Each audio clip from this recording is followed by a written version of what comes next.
Hey guys, so it is January. Happy New Year 2025. Looking forward to this year with lots of improvement to the property. I have these giant tuha in the ground. We purchased these a year ago from fastgrowingtree.com. They had a special during the month of December for a special buy, and I had purchased 300 of these giant tuhas for like $5 a piece. So that was a great deal. And they were about a foot to a foot and a half tall. We have half of it in the ground, which I think I did a video, but I never uploaded it. The front edge of the property, we planted about 150 outlining the front of the edge. They are really small, but they're supposed to be really fast growing. So we're looking forward to seeing how they will develop within the next couple years. First year, I don't expect too much growth from them because they're just getting situated, but at least we have some of them in. These ones have been in their pot for over a year now, and they looked a little stressed. So the hubby and I tilled up this area over here where I want to put corn and a couple other crops, but I thought these tuha needed a place to stay, so we dig little holes and basically just put them into the ground just so that they can get a little bit more situated. They've been in their pot for a year, and any nutrients that were in them has probably been all utilized up. That's probably part of why they look so stressed. You can see the tip of it is a little bit brown instead of the fresh yellow, the fresh green look down below. So you can see they're a little bit stressed, but they're also stressed due to the winter time. We've been dipping into the 20s. I garden in zone 8A right now. So basically we have 150 left that we need to get around the edge of the property. We're still in the process of clearing the property. We did get it timbered last fall. So I think they finished it up in September, October. They finished timbering the land. So basically what happened is they come take off all the pine trees and a couple of the hardier wood trees. They left everything else. So the place kind of looks messy. The hubby and I are gonna rent one of those bobcat that has the mulching blade, and we're gonna go around and basically mulch all the little limbs, stems, everything that you're seeing sticking out. And then we're going to kind of grade the ground down a little bit. You can see over here, this is where we still need to plant the giant tuha evergreen. We're hoping you can see the cemeteries on the other side of us. Part of the reason we decided to buy this property is we know that there will never be anything developed to the left of us.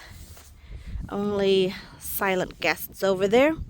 So that's a great thing. Now the land to the right of us have been purchased, and they are actually in the process of building a home. So machinery is over there on the other side of all these greenery that you see here. When the winter time approaches, you know how everything dies back, so it's easier to see through, so you can see their property and they can see our property. But when things starts greening up, it provides the hedge, but we still would like to have an actual hedge that doesn't lose its evergreen, stay green year long. So that's why we purchase the evergreen as a hedge.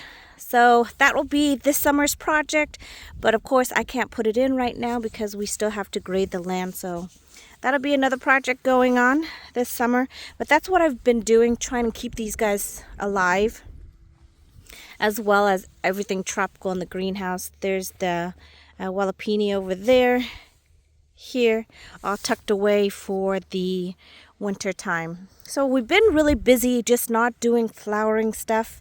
I have been busy taking hardwood cuttings, especially the butterfly bush and the Rose of Sharon. I am looking toward putting basically a line from the house all the way to the front of the drive, all the way over there, just a hedge following the driveway all the way up to the property.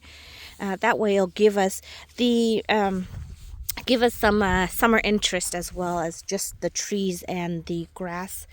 I chose the Rose of Sharon because they flower literally all summer long, all the way until frost. They are long blooming, and I didn't want to have something that just flower once and then be done. So that's part of why I chose to do more cutting of the Rose of Sharon, knowing that they flower from spring all the way to fall through the first of the frost that hits them.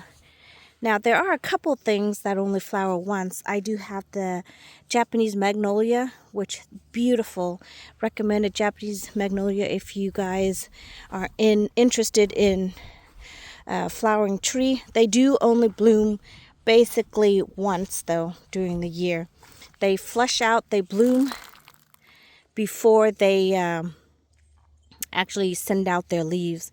So you'll get that beautiful, amazing flowering, and then you get to enjoy it for a couple of weeks, and then they'll send out their leaves, and then they'll stay green like that until fall time when they drop their leaves. So this is it, you guys. I have been working on this property, still going. Some days I wish there was a little bit of a break in between, but it seems like there's never a break. Either you're springtime, summertime, you're in the garden full on, or fall and winter, you're trying to keep things alive and propagating more, getting ready for spring. That is the life cycle of a gardener. We enjoy it though, so it's more pleasure than pain, but some days it is a lot of hard work. So I hope you guys are enjoying your garden, thinking of things to do in the springtime, dreaming about what you want to put in the ground. And I hope you guys are having a great success. So the thing about this property, I do want to tell you, we moved from a 1-acre property in the city to a 24-acre. So very blessed to have it, the property. But going from not even an acre to plant and dream to 24 acre is a little bit overwhelming. So I've got to take just a little bite at a time instead of thinking the overall picture, and sometimes that's hard for me. I want to have everything done, everything mature, everything pretty, just like you see in a garden in those magazines, but that's not going to happen. It's just a dream that I have, so I've just got to slowly work at it, slowly take one bite at a time, and eventually I hope that it will turn out just the way I want it. Thank you for all your support. Thank you so much for watching, you guys, and I hope you have a great weekend. I will see you in the next video. Bye, everyone.